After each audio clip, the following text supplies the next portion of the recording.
Hi, everybody. This is Dr. Venus, your Black Women Millionaires Mentor. I hope you can hear me. Let me see. Can you hear me? Hi, everybody. This is Dr. Venus, your Black Women Millionaires Mentor. Just making sure you can hear me because we got things to talk about today. Okay, let me see who's here. I want to make sure you can hear me. I had my earbuds on, but I took them out. Hey, Nathan. Hey, brother man. Glad you're here. I'll make sure you can hear me. Hi, everybody. I spelled the name wrong. I hate when I do that. I was trying to, I was trying to spell, I mix my letters up sometimes. Dan, okay. Let me say, okay, great. Thank you for the thumbs up. Dan, I-E-L, okay, I-E-L, okay, got it. I-E-L, okay, great. All right, great. Oh my goodness, I'm looking at, I'm learning how all this works. They change things on, they change things on Facebook, and I'm literally learning them as I go, you know?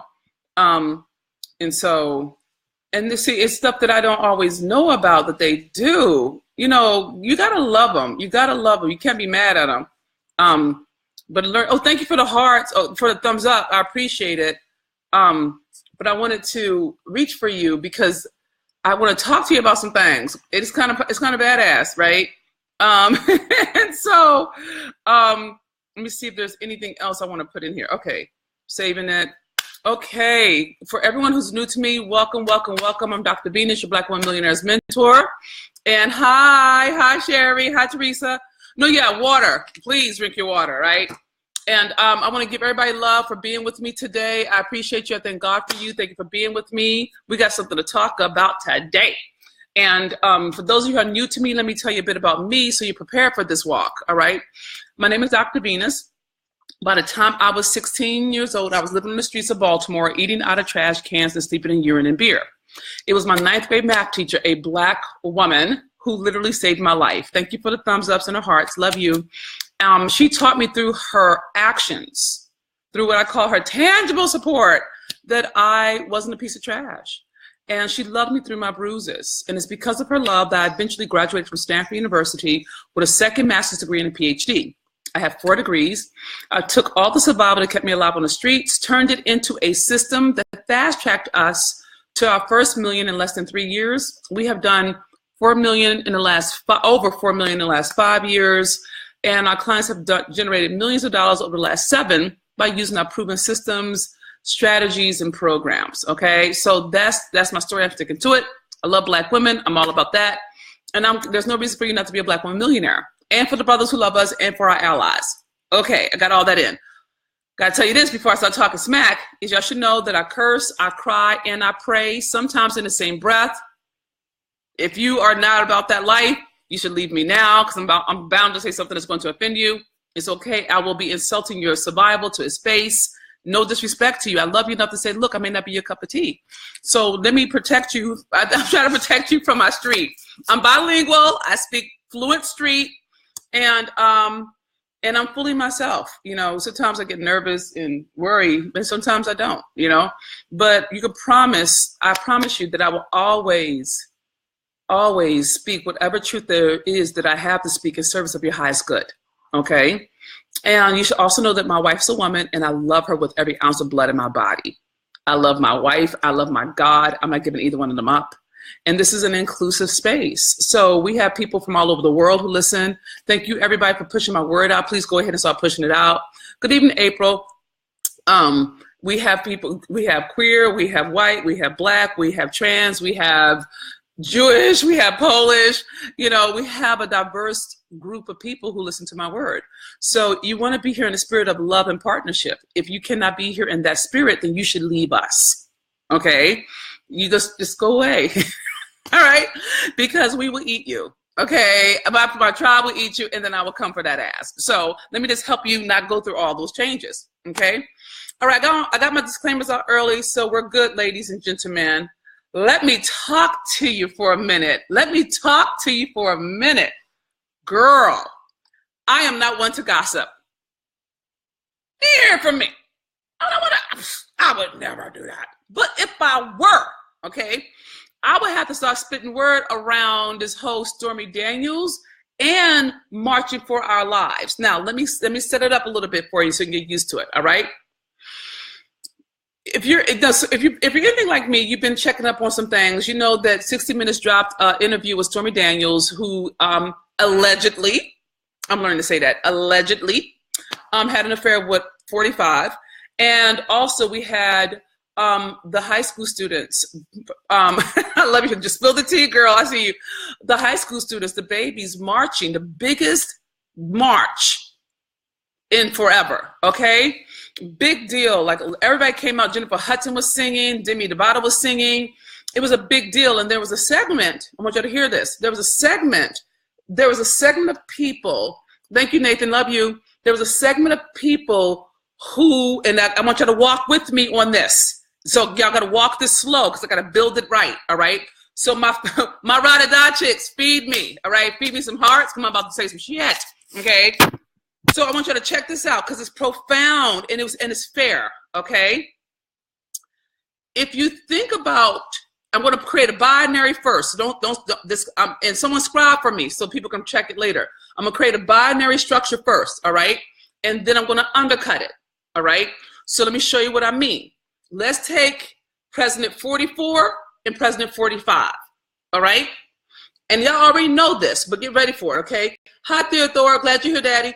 Okay, so if you think about President number 44, no scandal, no alleged things, nothing that I can point to that was actually questioned character, okay?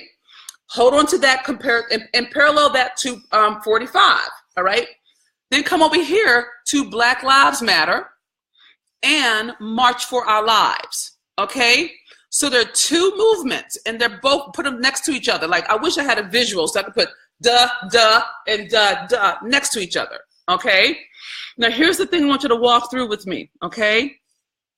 And I need you to hear this in terms of social positioning, and I will slow it down to break it down, but I got to build it before I undercut it, all right?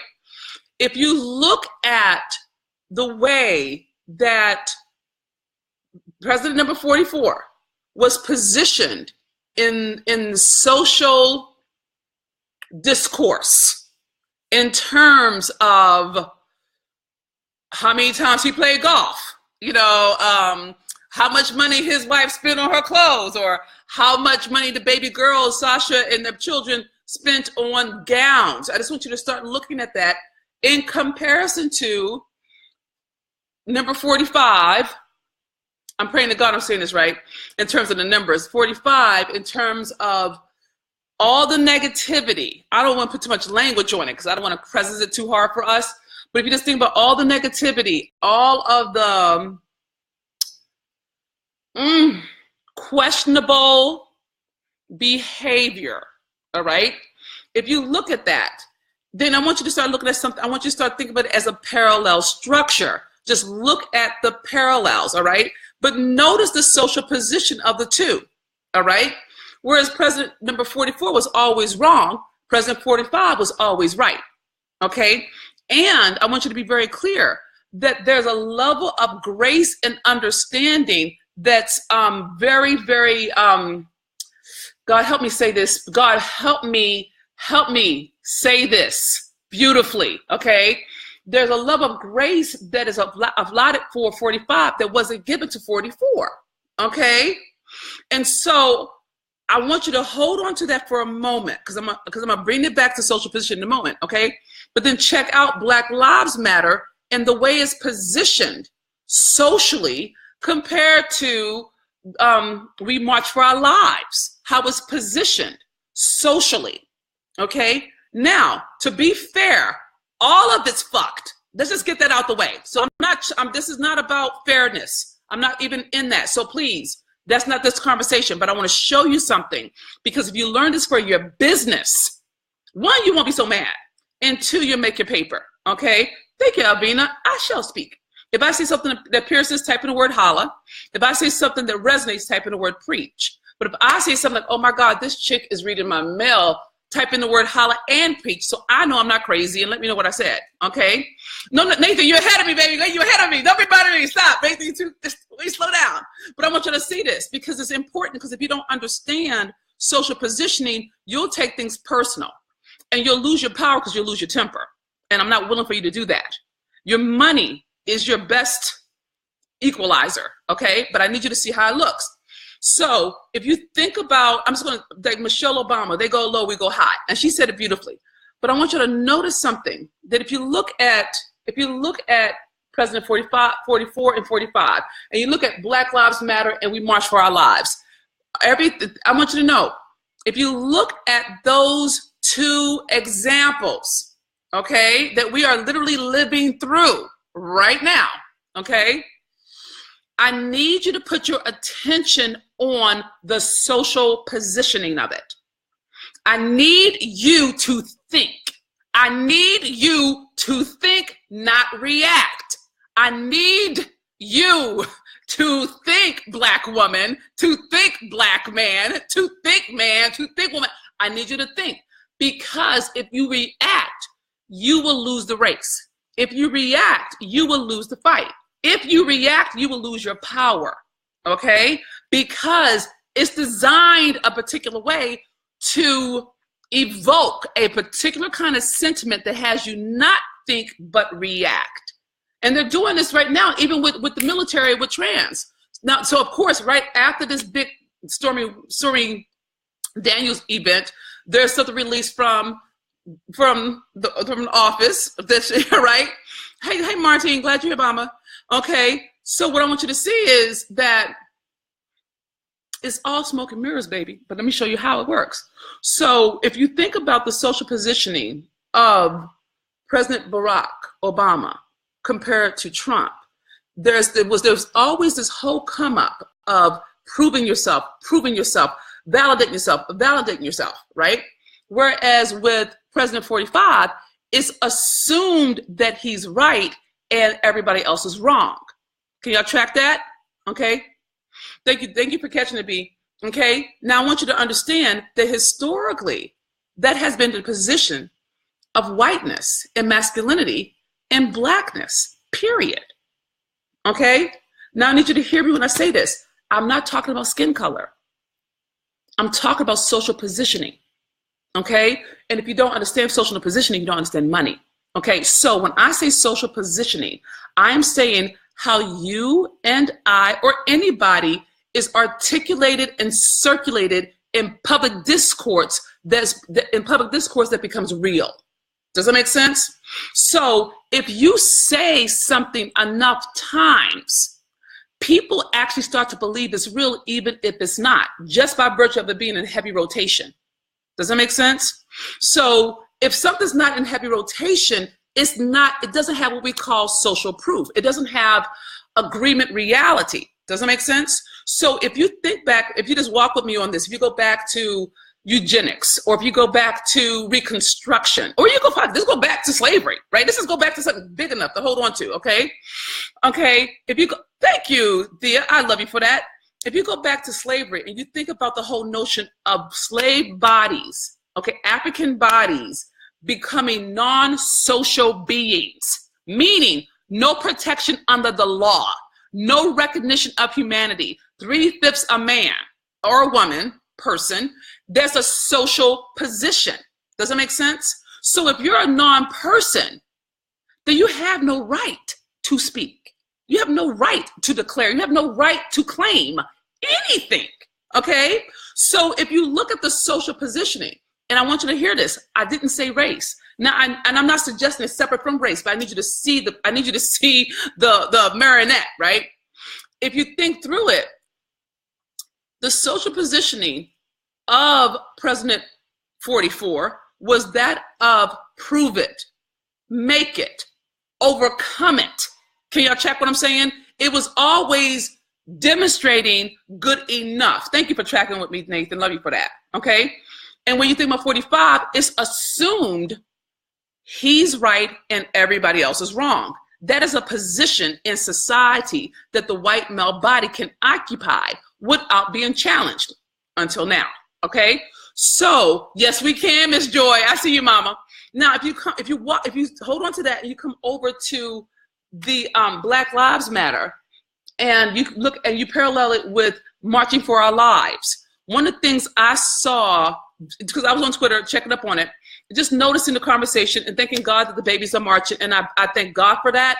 I think raw, okay? I'm all over it. But I saw certain posts from Black people, and they weren't wrong, but I want you to track with me, right?